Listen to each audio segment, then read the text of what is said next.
What is up, YouTube? I'm We're going to be looking at Lightsworn. Ben Towson actually sent me this list earlier in the weekend, and he played this, I believe, at the not the European WCQ, the United Kingdom event. And I wanted to talk about this because, honestly, we haven't seen Lightsworn do shit at all. I know, like, all the WCQ season shit has come and passed, but it still does not mean that we should not be staying educated. God, I can't even English today. Staying on top of the metagame with just some really fucking cool shit. Because let's be real here for a second. Seeing Lightsworn do anything in this current day and age is extremely rare. And I'm going to be honest with you, it's really fucking cool getting the chance to see this deck come back and actually do something. So, this is 41 card Lightsworn by Ben Towson. I'll go through the game plan and everything here for you guys, along with a breakdown of his event, as well as a few other things. And if you guys remember, I got my ass beat by,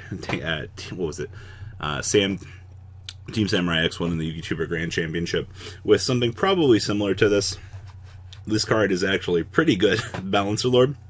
So once per turn, pay 1,000 life points during your main phase. This turn, you can normal summon one Cyber's monster in addition to this. We don't really care about that. If this card is banished, you can special summon one level 4 lower monster from your hand. That's where we're talking here and what we care about. So there is that. But anyway, on to the main deck. Triple Ash Blossom, very standard, honestly. You've got your very, very, very fair hand trap ratio in this deck, just to make sure you can play around Goki, amongst other things in the current metagame. One Balancer Lord, just for massive degeneracy, because this card's kind of cool. Triple Draw and Lockbird, once again, making sure that we can stop Gokis is really what we want here. 3 Fairy Tale Snow, not allowing the opponent to play the game, is what this deck's game plan is with this. Honestly, this card's fucking stupid. Triple Fearless, getting an additional summon is pretty good, and getting spot removal, also pretty damn good. 1 Giant Rex, honestly, more nightmare fuel off of the snow. You don't want to max out on more than one of this. This is fine. 2 Goblinberg, once again, same scenario here. This card is looking mighty A-OK as a 2 of. No real reason to ship this.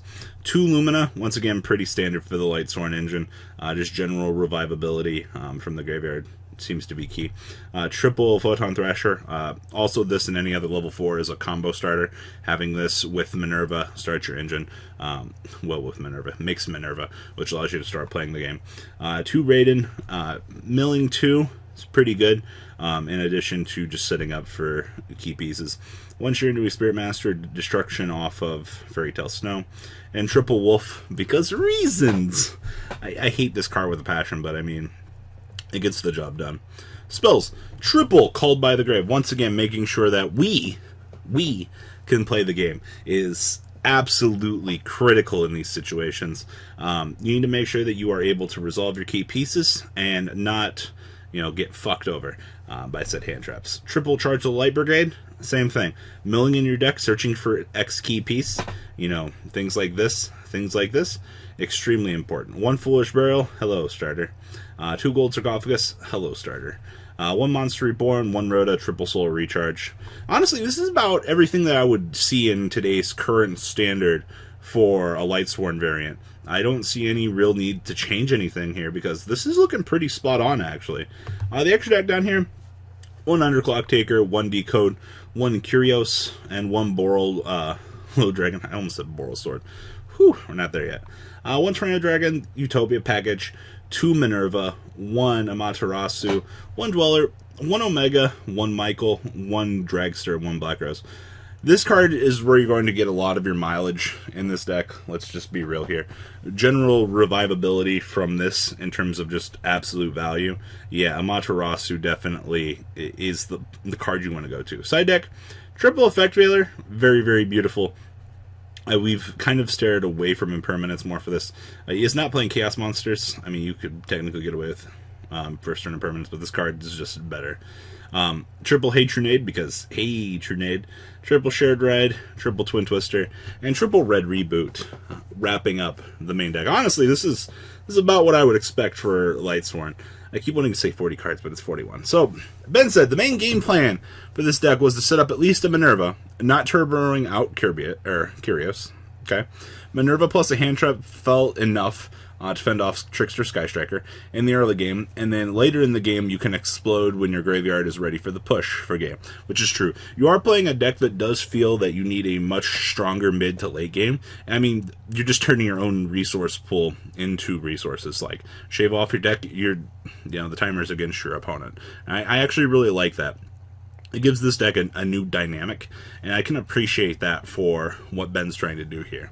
The playstyle was a lot more conservative than most would expect. I can see that.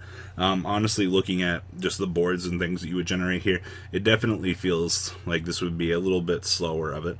A big board was only really ever made when game was guaranteed. Yep, true, you have to play that conservative game, like you said. This deck was built with Trickster Sky Striker as the main threat, so the aim was able to keep up with their pace and eventually grind them out whilst recurring Snow. So, keep in mind that Snow is going to be your primary generator of death. You use this to flip down their stuff, continuously set these up. You only get X shots in the game, so don't misuse them. And I think when Ben was designing this deck that he had that full in mind, that you take this deck on the slow pace and you use it to your advantage, which I definitely, I like that. God, sounds so bad. Anyway, on to his tournament report. Round 1. He won 2-0 against Harold. He said he went first both games. Oh, God. Who let you go first? He said he opened Ash and Droll and his opponent couldn't play. Oh, no. That's so disappointing for a Harold player. Like, getting forced to not play the game when your deck is anti-fun, like, that sucks. Round 2 he lost was against Invoked Infernoids. So kind of awkward hands, but I just couldn't open out of the amount of beaters he put out. He gammed my Amaterasu game 2, and that really hurt. Yeah, anything that happens to your Amaterasu, this being a key piece in your deck, that honestly really sucks. Just what this deck tries to do.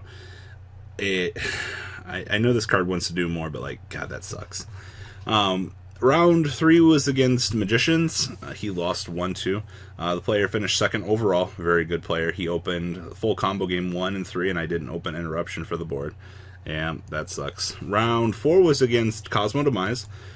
Just had to grind through all the back row. Hatronade came in pretty clutch against the artifacts he had. That's actually pretty cool. Hearing that this card put in work against Demise of all things. Like, hello value time. Round 6 was against Goki. He said he won 2-0. He lost a dice roll, but unfortunately he had rather unfortunate hands both games. Wasn't too much of a problem to grind out of the boards he did put up. Yeah, sounds about right. Round 6 was against Sky Striker Trickstar, won 2-0. Round 7 was against Sky Striker Trickstar.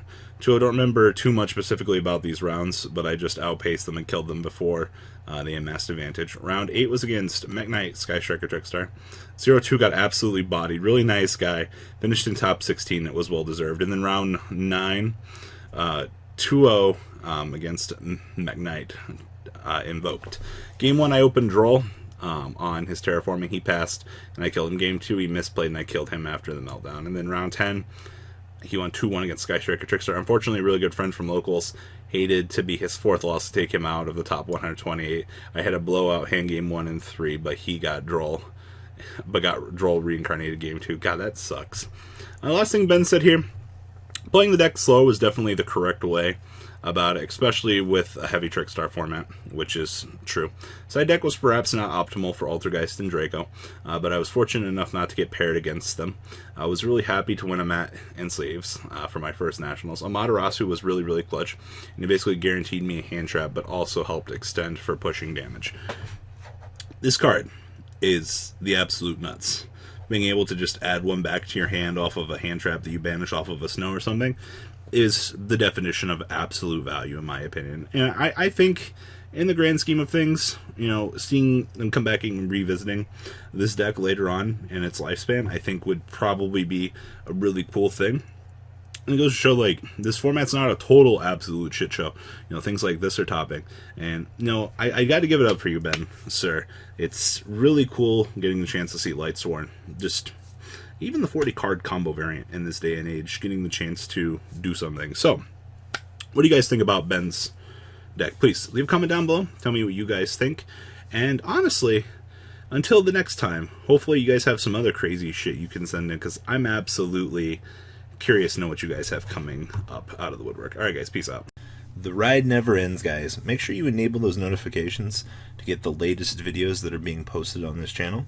Make sure you guys check out VanCole40 for my Cardfight Vanguard channel.